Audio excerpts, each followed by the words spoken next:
если мужчина на кухне, все, я только подмастерье. Я могу смотреть на это бесконечно, особенно когда мужчина делает мясо. Вы сейчас пытаетесь слинять, что ли, я не понимаю? То есть, чтобы я сегодня готовил? Нет. Я бы Елена, хотела, конечно. А я бы вы, конечно, смотрела, как только не лук. актриса все так красиво сделали, я уже чуть не согласился. Что же, может быть, Мы готовим сегодня Всё-таки вместе.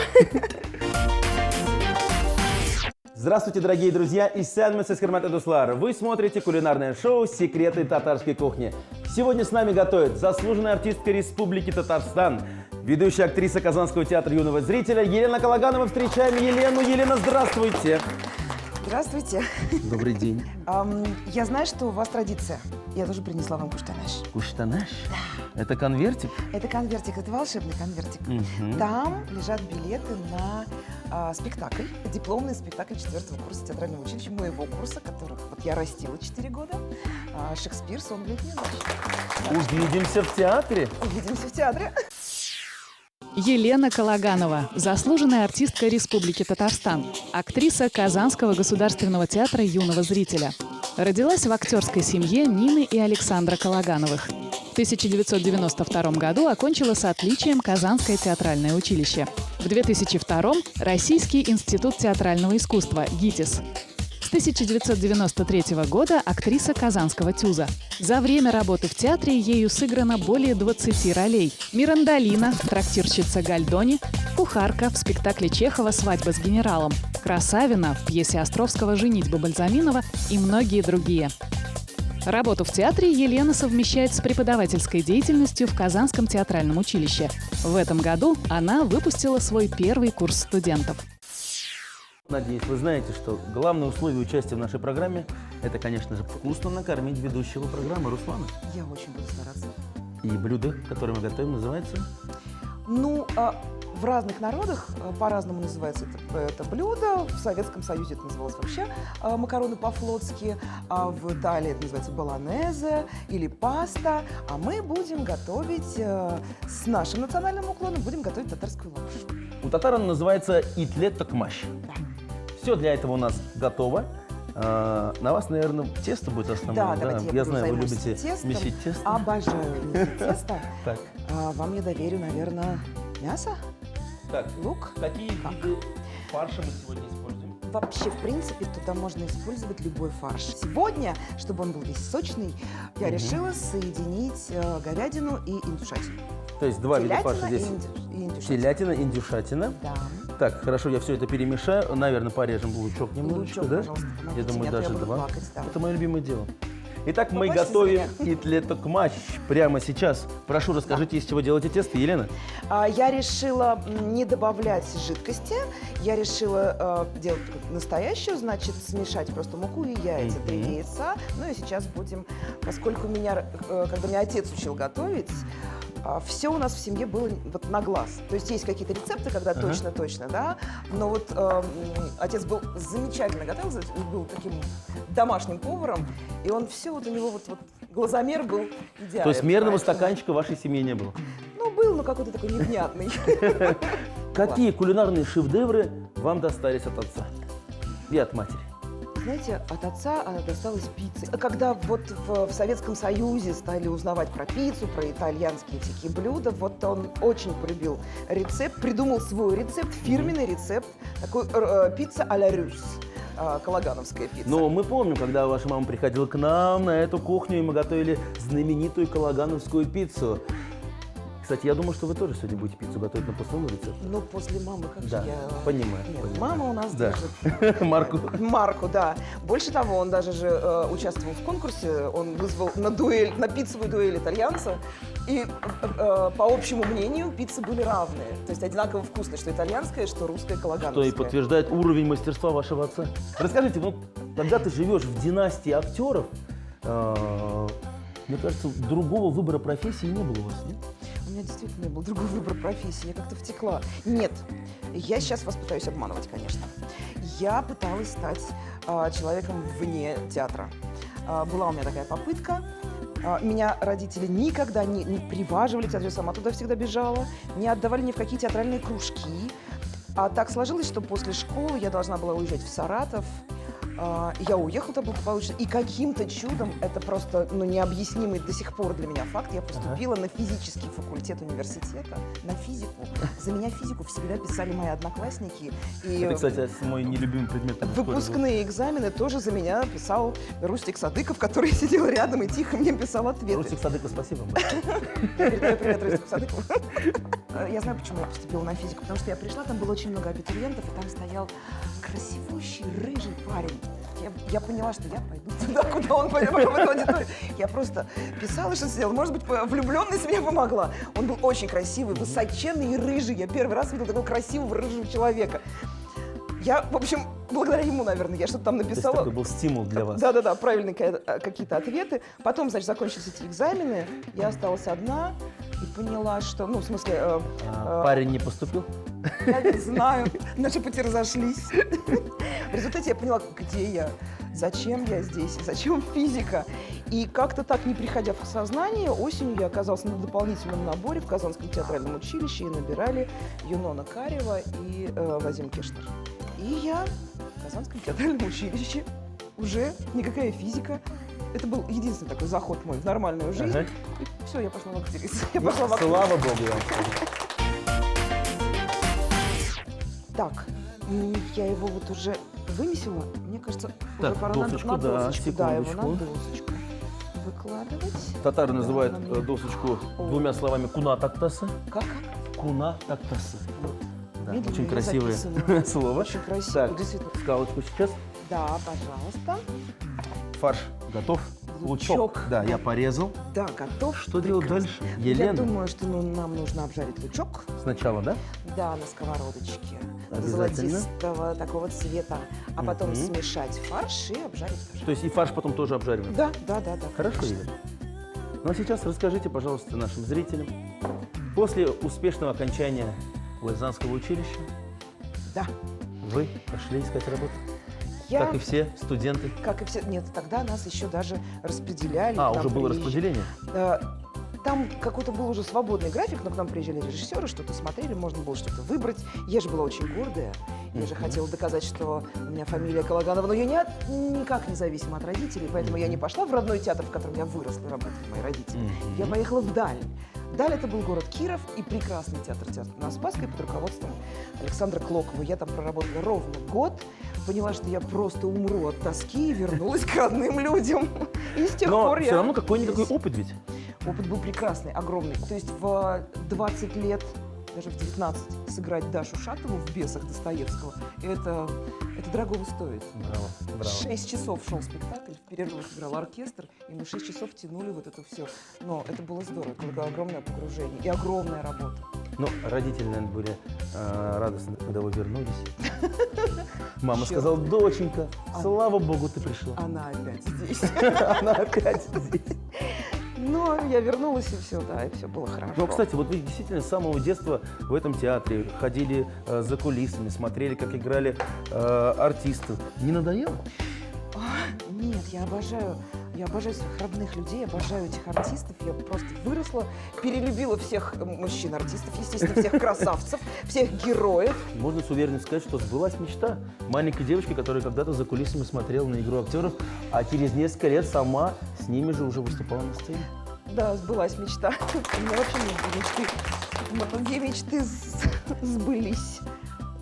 Потом у меня как-то так в жизни все происходит, что в определенный момент что-то рушится, мне становится скучно. И дальше начинается скачок большого развития.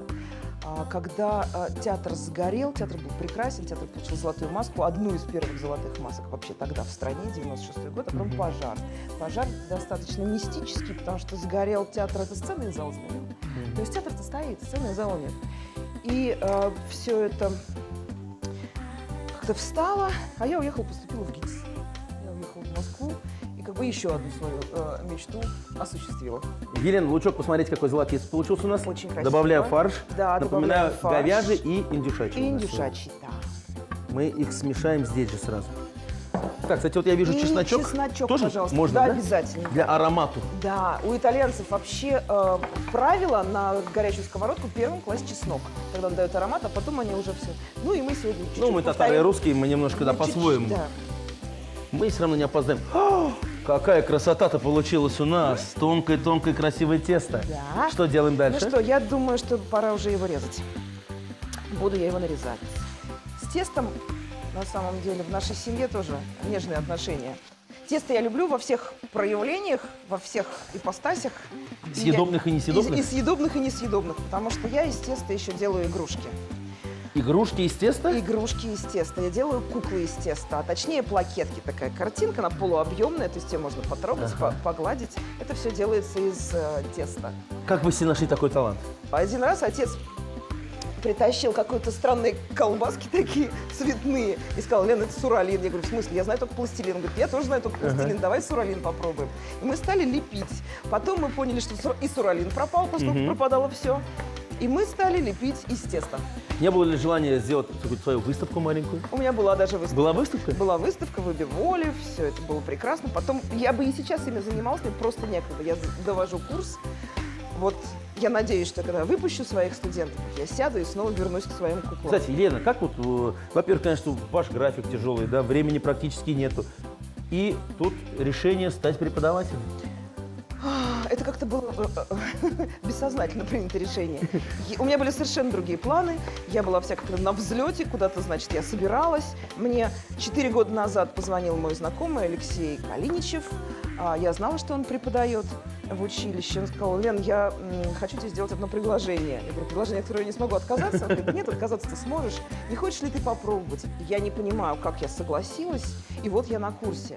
И я понимаю, что это профессия педагога и профессия актрисы – это 2 разные профессии. То есть я еще училась быть педагогом, продолжая быть актрисой. И много открытий, конечно. Открытий в себе и в ребятах, и вообще в профессии. Много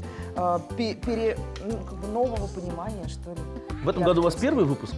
В этом году, да, у меня первый выпуск. Вот 4 года мы учились. Сколько Я их студентов? отпускаю в мир. У меня их 15. Руслан, значит, сейчас уже туда можно добавлять помидорки. Так, консервированные, Консервированные, да, размять да? их. Так, посолим, поперчим, кстати. Поперчим, посолим обязательно. Потом можно приправки туда. Вот я предлагаю паприку добавить. Да. И если вот кто-то будет потом готовить, и при желании... А у дальше нас готовят многие после наших выпусков. При желании туда можно добавить немного красного вина перед помидорками. Так, что у вас происходит на доске почета? Доска почета сейчас будет формировать гнездышки. Сейчас будем вот. То есть у нас все как в Италии. Как все, да, абсолютно. Покажите, Но пожалуйста. по-татарски. Но вы знаете, Елена, все-таки программа у нас называется «Секрет татарской кухни», да? И когда татарские девушки всегда работают с тестом, раскатывают, режут лапшу, они всегда все это сопровождают красивыми песнями. Можете ли вы поддержать эту традицию, пожалуйста? Я не знаю татарских песен. Сегодня поем на русском. Ну хорошо. Я буду петь для вас «Томный романс». Так. Любовь, зачем ты мучаешь меня? Ведь я тебя забыть была готова. Зачем же тень твоя приходит снова, жестокой болью душу мне казня? Любовь, чего ты хочешь от меня? Браво! Но на голодный желудок, как говорится, Не поют. нет. Поют, да, но все-таки хочется скорее попробовать итли токмач. В принципе, все мы для этого практически сделали, да? Значит так, сейчас мы закончим формировать гнездышки из нашей лапши. И после небольшой паузы сформируем окончательное блюдо, которое называется итли токмач. Оставайтесь с нами. Дорогие телезрители, вы вновь смотрите программу «Секреты татарской кухни». И готовим мы сегодня с очаровательной актрисой Еленой Калагановой. Спасибо большое, что к нам пожаловали. Спасибо вам, что позвали. И готовим мы сегодня блюдо под названием итли токмач.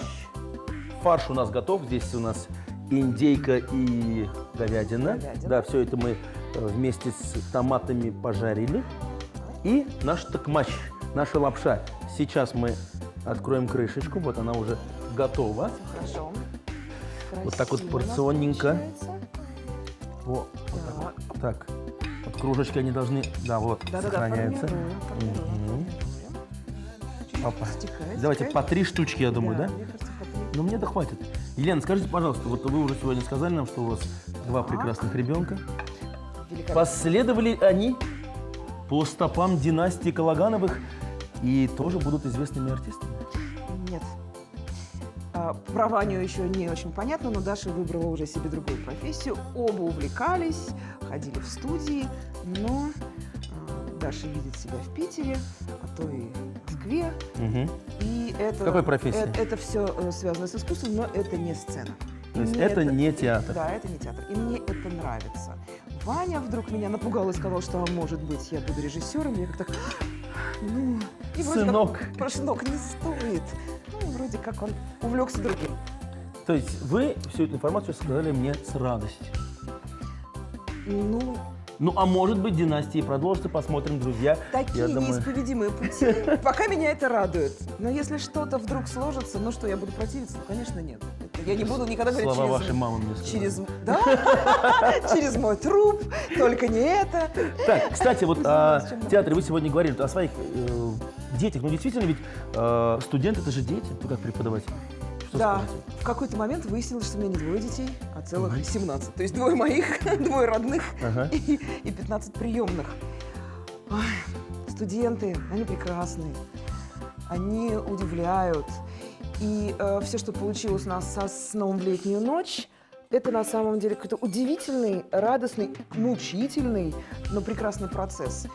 Как у меня получился вообще спектакль? Это первая моя постановка. Я первый раз выступаю в роли режиссера. Для меня это настолько неожиданно.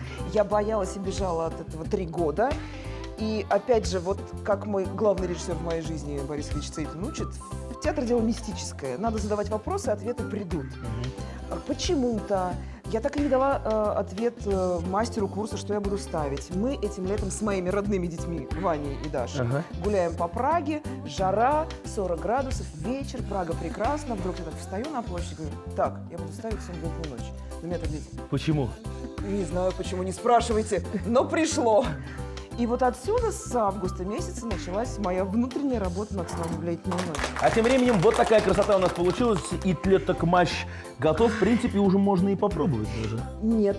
Давайте мы, быстренько у нас еще есть время, и мы приготовим простой, незатейливый, но очень вкусный и полезный, между прочим, весенний салат. Видите, преподаватель, все минуты, отведенные на урок, мы должны отработать. Итак, давайте По-честному, да. приготовим салат. Токмач ит беден – лапша с мясным фаршем. На сковороде на растительном масле спассеровали мелко нашинкованный репчатый лук.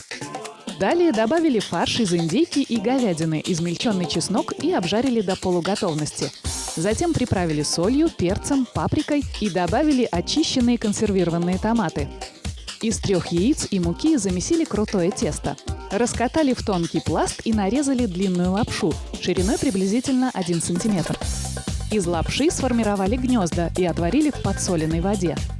На подготовленные гнезда выложили заранее приготовленный фарш. Так, ну мы начинаем резать салат. Пожалуйста, порежь яблочки. Зеленые яблочки. Тоненько, да, соломкой. А я порежу капусточку. Необыкновенная капуста, я вам скажу, по цвету. Необыкновенная, она такая красная капуста. Она вкусная. И вот когда она пропитается майонезиком, она будет нежная, нежная, нежная. А я слышал, что вы Что я? принимали участие в съемках художественного фильма. Да даже ни одного. И даже ни одного. Расскажите, пожалуйста, как кинематограф и вы оказались вместе на одном пути? Несколько лет назад так получилось, что меня пригласили в фильм «Голубка», снимали его на Свияжске, снимали весело. Главные персонажи играли московские артисты, было много артистов из казанских театров. В общем, все это было хорошо. До поры до времени. До поры до времени, да. Пока меня не пригласили на премьеру фильма. Премьера состоялась в Москве, в Доме кино. У меня был небольшой эпизод, но очень яркий эпизод. Я была продавщицей Зинка. И Лена вот таким лицом, на вот таком экране появляется, и я залезаю под стул просто от себя, и все актеры начинают, не смотрят на экран, а смотрят на меня, как я реагирую, что-то там ржать. Ни один актер, ну если он не самолюбив до самого там своего предела, не может себя видеть ни на экране, не может свой слышать голос. Это кошмар. Каждый раз, когда я себя слышу, думаю, что ж такое, надо было молчать. Ну, какие вот эмоции? Ведь Мне кажется, съемки в кино и работа в театре, ну, Это все-таки совершенно разные вещи. вещи, при том, что ты работаешь из себя. Понятно, что там все системы Станиславского или как, или что. Работа работой, но там нюансы. Если в театре ты делаешь один жест, большой, и вот она мизансцена, то в кино поворот глаз, вот этот вот жест или там улыбка, это уже огромная мизансцена. И это надо, конечно, понимать. Очень видно, когда первый раз актер со сцены снимается в кино. Потому что все тихо, поменьше, притушите.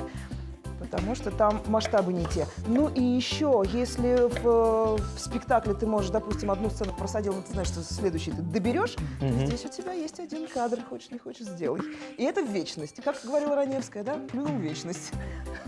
То есть с уверенностью можно сказать, что с кинематографом вы на «ты». Я с ним дружу. С капусту я уже посолила, немножко присыпала сахарочком. Теперь, Руслан, вы мне нужны как мужчина. Я готов. Пожалуйста, помните ее. То есть надо Вот ее мне размять, яблочко, да? да, но ее надо помять, чтобы она дала сок. Вот. От этого наш салат станет Выиграет, сочным. Выиграет, станет да. сочным. То есть затем мы смешиваем с яблочками. Затем мы смешиваем все с яблочками и заливаем все это майонезом. Майонез дает нежность. И Капуста дает цвет, капуста дает цвет. Яблоки. Яблоки дают бодрость. бодрость, Ну, а и мы с вами сладость. даем результат. А мы с вами наслаждаемся результатом. Итак, мы сейчас все смешаем, накроем на стол и будем пробовать и первое блюдо, и салат. Салат из красной капусты с яблоками. Яблоки и капусту нашинковали мелкой соломкой, приправили майонезом и хорошенько перемешали. Дорогие телезрители, если вы не успели записать рецепты наших вкусных блюд, мы ждем вас в нашей группе ВКонтакте. Готовьте свои самые любимые блюда и делитесь кулинарными секретами. Ну и, конечно же, не забываем подписываться на наш вкусный канал на Ютубе, на который, уверен, Елена подпишется как минимум или уже. Уже? Там все рецепты, там все блюда. Конечно, Там будет видео с вами. О, Ну а сейчас... я дважды подпишусь. Спасибо, спасибо большое. И спасибо за эти блюда. Посмотрите, как у нас красиво сегодня все. А какой салат. Есть ли, кстати, у него название? А вот это экспромт. А назовем его салат «Сон в летнюю ночь». Итак, пробуем салат. Внимание. Очень красивый. С виду. А капуста какая вкусная в сочетании с яблочками. Сочетание. Очень. Да, он действительно «Сон в летнюю ночь». Название подходит. Ну а прямо сейчас мы пробуем основное блюдо. Итали такмаш. Я волнуюсь. Ну, Да. с виду оно очень даже ничего. Очень красиво получилось. Очень интересная подача. Ну что ж, внимание. Очень сочно. Такое ощущение, Так. что находимся в одном из итальянских ресторанов. Сейчас попробую. Блюдо. Сейчас. Удивит многих. Попробуйте обязательно. Главный ингредиент этого блюда – это тот самый сочный фарш, который мы приготовили на 5 с плюсом. И любой такмаш здесь будет уместен. Так что и это блюдо получилось вкусным. Большое спасибо. Дорогие телезрители, дорогая Елена, сегодняшние калагановские посиделки кулинарные подошли к концу. Вы, как и ваша мама, шикарный стол накрыли, удивили, рассказали много секретов. За это вам большое спасибо и до новых встреч. Спасибо вам. Приходите в театр, любите театр. И вообще, любите ли вы театр, как люблю я? А любите ли вы татарскую кухню, дорогие друзья, как любим ее мы? Как любим ее мы. Смотрите нашу программу, и с нами всегда будет вкусно. Пока-пока, дорогие друзья. Спасибо, что смотрели нас. Сау болыңыз. Һава торышы нинди булуга карамастан, Кукмара савыт сабалары сезгә яхшы кәеф бүләк итәчәк. Якыннарыгыз һәм туганнарыгыз өчен рәхәтләнеп әзерләгез. Кукмара тәмле ризык, уңайлы савыт саба.